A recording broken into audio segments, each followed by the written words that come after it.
द्वितीय स्कंद प्रथम अध्याय। यह ध्यान विधि और भगवान के विराट स्वरूप का वर्णन। श्री सुखदेव जी कहते हैं, परीक्षित, तुम्हारा लोकहित के लिए किया हुआ यह प्रश्न बहुत ही उत्तम है।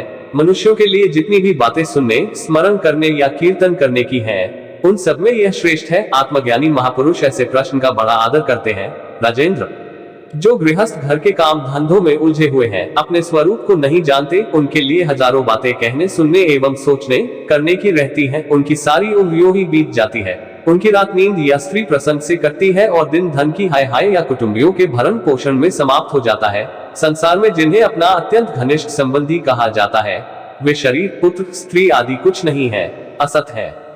परंतु जीव उनके मोह में ऐसा पागल सा हो जाता है कि रात दिन उनको मृत्यु का ग्रास होते देखकर भी चेतता नहीं। इसलिए परीक्षित, जो अभय पद को प्राप्त करना चाहता है, उसे तो सर्वात्मा सर्वशक्तिमान भगवान श्री कृष्ण की ही लीलाओं का श्रवण, कीर्तन और स्मरण करना चाहिए। मनुष्य जन्म का यही इतना ही लाभ है कि चाहे जैसे हो, ज्ञान से, भक्ति से अथवा अपने धर्म की निष्ठा से जीवन को ऐसा बना लिया जाए कि मृत्यु के समय भगवान की स्मृति अवश्य बनी रहे। परीक्षित, जो निर्गुण स्वरूप में स्थित है एवं विधि निषेध की मर्यादा को लांघ चुके हैं, वे बड़े बड़े ऋषि मुनि भी प्रायः भगवान के अनंत कल्याण व गुणगणों के वर्णन में रमे रहते हैं। द्वापर के अंत में इस भगवद रूप अथवा वेद तुल्य श्रीमद् भागवत नाम के महापुराण का अपने पिता श्री कृष्ण द्वैपायन से मैंने अध्ययन किया था। राजर्षि, मेरी निर्गुण स्वरूप परमात्मा में पूर्ण निष्ठा है, फिर भी भगवान श्री कृष्ण की मधुर लीलाओं ने बलात् मेरे हृदय को अपनी ओर आकर्षित कर लिया। यही कारण है कि मैंने इस पुराण का अध्ययन किया। तुम भगवान के परम भक्त हो, इसलिए तुम्हें मैं इसे सुनाऊंगा। जो इसके प्रति श्रद्धा रखते हैं, उनकी शुद्ध चित्तवृत्ति भगवान श्री कृष्ण के चरणों में अनन्य प्रेम के साथ बहुत शीघ्र लग जाती है।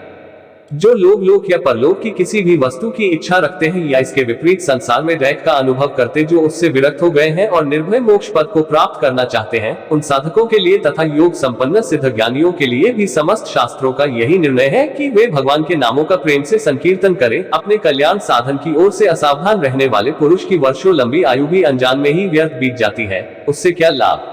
सावधानी से ज्ञान पूर्वक बिताई हुई घड़ी, 2 घड़ी भी श्रेष्ठ है, क्योंकि उसके द्वारा अपने कल्याण की चेष्टा तो की जा सकती है। राजर्षि खट्वांग अपनी अपनी आयु की समाप्ति का समय जानकर 2 घड़ी में ही सब कुछ त्याग कर भगवान के अभयपद को प्राप्त हो गए। परीक्षित, अभी तो तुम्हारे जीवन की अवधि 7 दिन की है। इस बीच में ही तुम अपने परम कल्याण के लिए जो कुछ करना चाहिए सब कर लो। मृत्यु का समय आने पर मनुष्य घबराए नहीं। उसे चाहिए कि वह वैराग्य के शस्त्र से शरीर और उससे संबंध रखने वालों के प्रति ममता को काट डाले। धैर्य के साथ घर से निकलकर पवित्र तीर्थ के जल में स्नान करे और पवित्र तथा एकांत स्थान में विधि पूर्वक आसन लगाकर बैठ जाए। तत्पश्चात परम पवित्र अ उ म इन 3 मात्राओं से युक्त प्रणव का मन ही मन जप करे। प्राण वायु को वश में करके मन का दमन करे और एक क्षण के लिए भी प्रणव को न भूले। बुद्धि की सहायता से मन के द्वारा इंद्रियों को उनके विषयों से हटा ले और कर्म की वासनाओं से चंचल हुए मन को विचार के द्वारा रोककर भगवान के मंगलमय रूप में लगाए। स्थिर चित्त से भगवान के श्री विग्रह में से किसी एक अंग का ध्यान करते करते विषय वासना से रहित मन को पूर्ण रूप से भगवान में ऐसा तल्लीन कर दे कि फिर और किसी विषय का चिंतन ही ना हो। वही भगवान विष्णु का परम पद है, जिसे प्राप्त करके मन भगवत प्रेम रूप आनंद से भर जाता है। यदि भगवान का ध्यान करते समय मन रजोगुण से विक्षिप्त या तमोगुण से मूढ़ हो जाए तो घबराए नहीं। धैर्य के साथ योग धारणा के द्वारा उसे वश में करना चाहिए, क्योंकि धारणा उक्त दोनों गुणों के दोषों को मिटा देती है। 20 धारणा स्थिर हो जाने पर ध्यान में जब योगी अपने परम मंगलमय आश्रय भगवान को देखता है, तब उसे तुरंत ही भक्ति योग की प्राप्ति हो जाती है। परीक्षित ने पूछा, ब्रह्मन, धारणा के साधन से किस वस्तु में किस प्रकार की जाती है और उसका क्या स्वरूप माना गया है, जो शीघ्र ही मनुष्य के मन का मैल मिटा देती है? श्री सुखदेव जी कहते हैं, परीक्षित, आसन, श्वास, आसक्ति और इंद्रियों पर विजय प्राप्त करके फिर बुद्धि के द्वारा मन को भगवान के स्थूल रूप में लगाना चाहिए। यह कार्य रूप संपूर्ण विश्व जो कुछ कभी था, है या होगा, सबका सब जिसमें दिख पड़ता है, वही भगवान का स्थूल से स्थूलार विराट शरीर है। जल, अग्नि, वायु, आकाश, अहंकार, महतत्व और प्रकृति, इन 7 आवरणों से घिरे हुए इस ब्रह्मांड शरीर में जो विराट पुरुष भगवान है, वे ही धारणा के आश्रय हैं। उन्हीं की धारणा की जाती है। तत्वज्ञ पुरुष उनका इस प्रकार वर्णन करते हैं, पाताल विराट पुरुष के तलवे हैं, उनकी एड़ियां और पंजे रसातल हैं, दोनों गुल्फ एड़ी के ऊपर की गांठें महातल हैं, उनके पैर के पिंडे तलातल हैं, विश्व मूर्ति भगवान के दोनों घुटने सुतल हैं, जांघें वितल और अतल हैं, पेंडु भूतल है। और परीक्षित, उनके नाभिरूप सरोवरों को ही आकाश कहते हैं। आदि पुरुष परमात्मा की छाती को स्वर्गलोक, गले को महरलोक, मुख को जनलोक और ललाट को तपोलोक कहते हैं।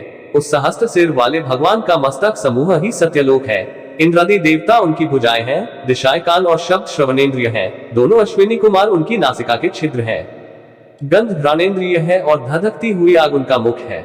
भगवान विष्णु के नेत्र अंतरिक्ष है, उसमें देखने की शक्ति सूर्य है, दोनों पलके रात और दिन है, उनका भ्रूविलास ब्रह्मलोक है। तालु जल है और जिह्वा रस, वेदों को भगवान का ब्रह्मेंद्र कहते हैं और यम को दाने।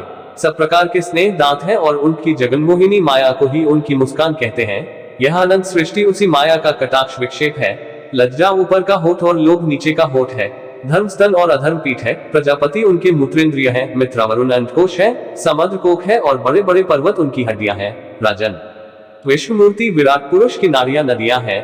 वृक्ष रोम है। परम प्रबल वायु श्वास है। काल उनकी चाल है और गुणों का चक्कर चलाते रहना ही उनका कर्म है। परीक्षित बादलों को उनके केश मानते हैं। संध्या उन अनंत का वस्त्र है। महात्माओं ने अव्यक्त मूल प्रकृति को ही उनका हृदय बतलाया है और सब विकारों का खजाना उनका मन चंद्रमा कहा गया है। महतत्व को सर्वात्मा भगवान का चित्त कहते हैं और रुद्र उनके अहंकार कहे गए हैं। घोड़े, खच्चर, ऊंट और हाथी उनके नख हैं। वन में रहने वाले सारे मृग और पशु उनके कटी प्रदेश में स्थित हैं। तरह तरह के पक्षी उनके अद्भुत रचना कौशल हैं। स्वयंभू मनु उनकी बुद्धि है और मनु की संतान मनुष्य उनके निवास स्थान है। गंधर्व, विद्याधर, चारण और अप्सराएं उनके शब्द आदि स्वरों की स्मृति है। दैत्य उनके वीर हैं। ब्राह्मण मुख, क्षत्रिय भुजाएं, वैश्य जंघाएं और शूद्र उन विराट पुरुष के चरण हैं। विविध देवताओं के नाम से जो बड़े बड़े द्रव्यमय यज्ञ किए जाते हैं वे उनके कर्म हैं। विराट भगवान के स्थूल शरीर का यही स्वरूप है। सो मैंने तुम्हें सुना दिया। इसी में मुमुक्षु पुरुष बुद्धि के द्वारा मन को स्थिर करते हैं, क्योंकि इससे भिन्न और कोई वस्तु नहीं है। जैसे स्वप्न देखने वाला स्वप्नावस्था में अपने आप को ही विविध पदार्थों के रूप में देखता है, वैसे ही सबकी बुद्धि वृत्तियों के द्वारा सब कुछ अनुभव करने वाला सर्वांतर्यामी परमात्मा भी एक ही है। उन सत्य स्वरूप आनंद निधि भगवान का ही भजन करना चाहिए। अन्य किसी भी वस्तु में आसक्ति नहीं करनी चाहिए, क्योंकि यह आसक्ति जीव के अधा का हेतु है।